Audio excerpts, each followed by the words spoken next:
Bonjour, Monsieur Chekou Ousmane, représentant régional de l'Organisation internationale de la francophonie OIF pour l'Asie et le Pacifique. Bonjour madame. Pour la première question, pourriez-vous nous faire part de votre plan d'action en tant que dirigeant du PRAF de l'OIF? Les priorités vraiment de mon mandat peuvent être résumées en 3 points importants. D'abord, la promotion, le rayonnement de la langue française, mais le français utile, le français langue de communication par exemple, le français langue des affaires, le français langue de technologie, langue des finances, et puis aussi le français langue de l'emploi, parce que beaucoup de jeunes attendent que le français ou la francophonie leur offre des possibilités. Ça, c'est la première priorité qui est en lien avec l'objet même de l'existence de notre organisation. Et la deuxième priorité, le plan d'action, c'est véritablement articuler l'appui aux États en matière d'éducation. Parce que vous, les jeunes, souhaitent que la francophonie, l'espace francophone, soit une opportunité, un espace d'éducation, un espace également d'insertion professionnelle. Et pour cela, il faudrait envisager tout un programme en matière d'appui à l'éducation de qualité via la formation technique et professionnelle et également la possibilité de la mobilité pour aller étudier dans les opportunités, dans l'espace francophone. Et je me réjouis d'ailleurs de voir que le 13e congrès du Parti du Vietnam a fait aussi de l'éducation, de l'enseignement à l'ère du numérique, un volet important de son action pour les prochaines années. Troisième priorité, véritablement, et vous me direz que ça tombe bien, c'est la question de la coopération économique. Et vous avez vu que la Covid a ébranlé tous les modèles économiques existants. Et il est important aujourd'hui que l'économie se situe au centre de l'action de la francophonie. Quels sont les projets de coopération que l'OIF met en œuvre cette année pour continuer à valoriser la francophonie dans la région, notamment au Vietnam? Première chose que je peux dire, c'est présenter les opportunités de la francophonie aux parties prenantes du Vietnam, mais aussi d'Asie. Parce que notre organisation a évolué. Et puis aussi, les pays d'Asie aussi ont évolué. Et il y a de nouvelles demandes de coopération, n'est-ce pas? Et particulièrement dans le domaine de la jeunesse, le domaine de l'insertion professionnelle, le domaine également de coopération économique, et puis aussi dans d'autres domaines. Et donc ça, c'est la première chose, présenter les opportunités économiques de la francophonie, mais aussi les opportunités éducatives. Quelles sont les opportunités qui s'offrent aux étudiants vietnamiens qui veulent aller étudier en Europe, ou bien au Canada, ou bien aussi en Afrique? Ça, c'est aussi des éléments importants et vice-versa.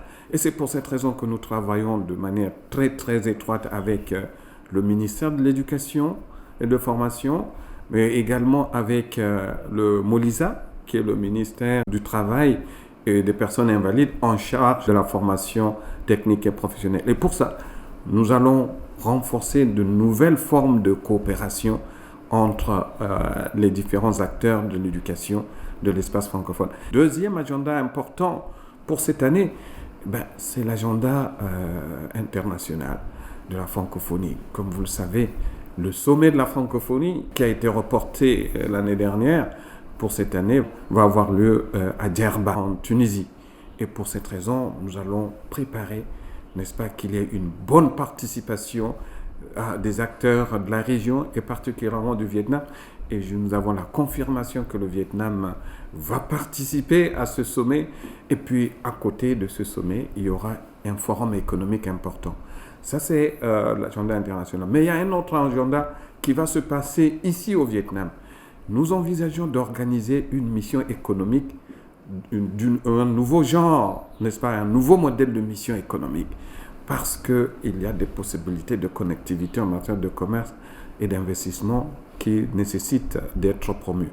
Et il y aura une délégation des parties prenantes qui peuvent venir de l'Europe, du Canada, mais aussi de l'Afrique, pour venir passer une semaine ici au Vietnam pour négocier, discuter avec les parties prenantes sur les questions économiques.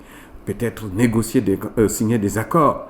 Et cette mission, Madame la secrétaire générale de la francophonie, nous l'espérons et qu'elle va conduire elle-même cette mission.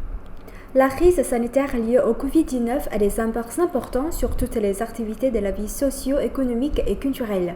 Le BRAF de l'OIF rencontre-t-elle des difficultés dans ces activités et quelles sont les mesures proposées pour surmonter ces difficultés? D'abord, permettez-moi d'adresser mes remerciements et voir les hommages aux autorités de votre pays, du Vietnam, qui très vite ont pris la bonne mesure de la dangerosité de la Covid, ce qu'on a appelé plus tard la Covid, et les autorités ont pris les mesures drastiques et qui s'avèrent être véritablement les bonnes mesures, puisque aujourd'hui, nous avons la chance ici au Vietnam de vivre avec la certitude que nous avons très peu de chances d'avoir la Covid. Et ça, je voudrais commencer par cela. Deuxième chose que je voulais dire, d'abord la solidarité que le Vietnam a apportée aux autres pays membres du monde.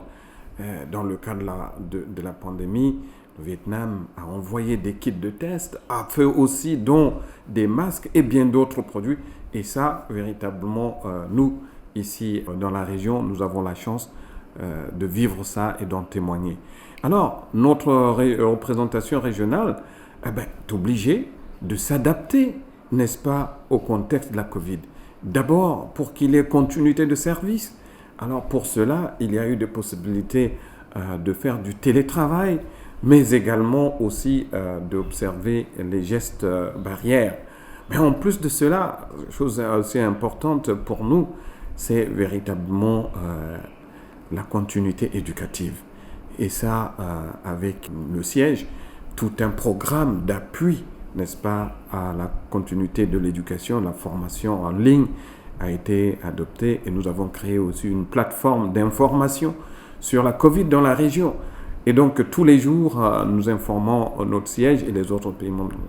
Et donc, ici, à la représentation, nous nous sommes alignés aux instructions que les autorités ont bien voulu donner, mais également aussi travailler avec les autres pays de la région, puisque vous savez, nous couvrons 7 pays de la région, et donc pour apprendre, et puis aussi, maintenant c'est devenu un modèle, à travailler en distanciel. Mais là où c'est possible, nous pouvons faire des actions hybrides.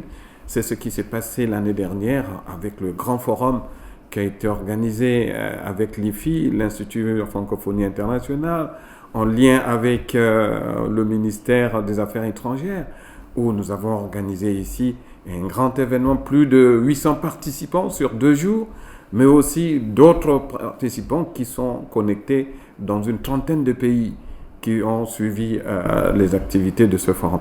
Merci beaucoup, M. Chekkou Ousmane, pour vos réponses. Je vous en prie.